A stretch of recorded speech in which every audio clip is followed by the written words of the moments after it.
সালাতে দোয়া কবুল হয়। সালাতে দোয়া কবুলের তিন জায়গা। একটা হচ্ছে তাকবীরে তাহরিমার পরে আমরা সানা পড়ি না? আমরা তো একটা পড়ি। আল্লাহর হাবিব সুন্নাহ এবং নফল নামাজে আরো পড়তেন সানা।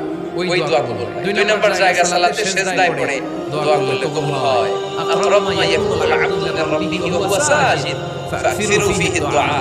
বান্দা যখন সিজদায় লুটিয়ে পড়ে বান্দা আল্লাহর সবচেয়ে কাছে চলে যায়।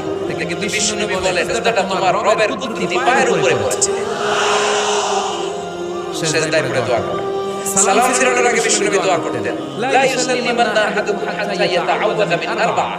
আল্লাহর হাবিব বললেন চার জিনিস থেকে মানা আছে আমার উম্মত যেন সালাম না ফিরায়। তারা যেন পড়ে আল্লাহুম্মা ইন্নী আউযু বিকা মিন আযাবিল কবর, আউযু বিকা মিন আযাবি জাহান্নাম, আউযু বিকা মিন ফিতনাতিল মাহইয়া ওয়াল মামাত, আউযু বিকা মিন ফিতনাতিল মাসিহিদ দাজ্জাল। আল্লাহ কবরের আযাব থেকে বাঁচাও, আল্লাহ জাহান্নামের আগুন থেকে বাঁচাও, আল্লাহ